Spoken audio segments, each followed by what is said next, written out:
Welcome to rapid fire questions and answers about Parkinson's disease and chronic illness. I'm not here as an expert, but as a conduit, a channel of sorts between people with chronic illness and people around those of us with chronic illness so that we can keep those channels of communication smooth and clear. Thanks for your questions. And the reason that I do not read them ahead of time for filming is because I want you to have the rawest, most authentic, most earnest and sincere answers without being canned. I can't stand it. Some of these talks given where someone is memorizing everything they're saying and very careful about the words they choose, and it comes off sort of stiff. We're stiff enough with Parkinson's, if you know what I mean. Jelly bean. What can you tell me about trauma and depression and its connection to chronic illness, specifically Parkinson's? Do you have anything in your history that would lean into that? Okay.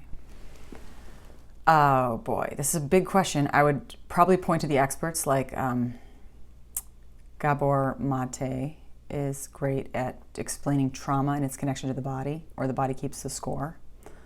A lot of people who talk about depression are much more articulate than I and have more experience.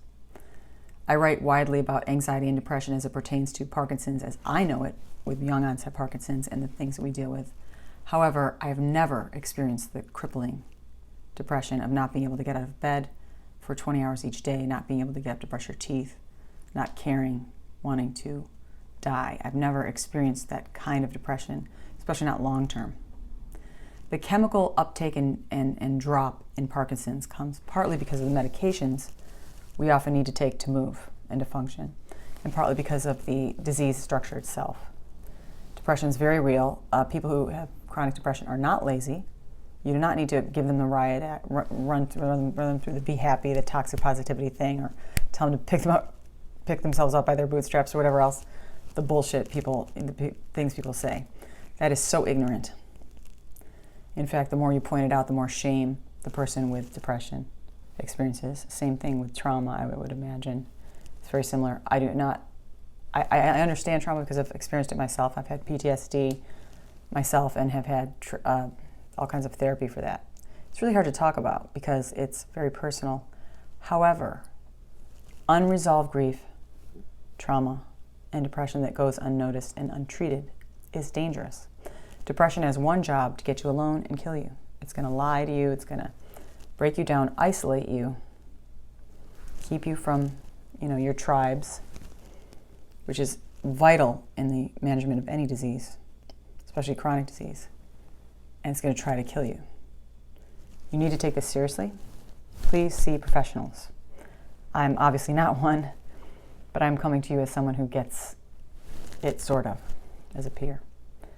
Your loved ones probably might see this sometimes and take it personally, like when you don't call them back or you seem to be gone in your bed for 20 hours a day. They're not going to understand, maybe, unless they've experienced it themselves. It's very hard to understand these diseases, but they are real, and these people who have these experiences are not doing this because they don't want to talk to you or because they are weak or have some defective character. Use curiosity over judgment in all situations like this. Thank you. What would you say about the fact that I cannot communicate with my loved ones, particularly my partner, my children? I feel increasingly isolated. I don't know what stage you are at with Parkinson's. I don't know what you're experiencing or what your daily life is like, but it is so important to continue to communicate as clearly as possible what you're experiencing in each moment and what you hope and what you need. For example, do not say, "I need your help." That's too vague. Do not shout out to people, "Hey, I'm really alone here." People don't know what to do. That's like saying, "I need a life vest, but I don't know where to get one," and they might not understand what you mean. Say, "Hey, can you deliver a meal next week? Hey, can you meet me for coffee? I really need to talk to someone." Or say, "I'm going to call you. Can you let me know when you would like a call?" Or something very specific, like set up a time.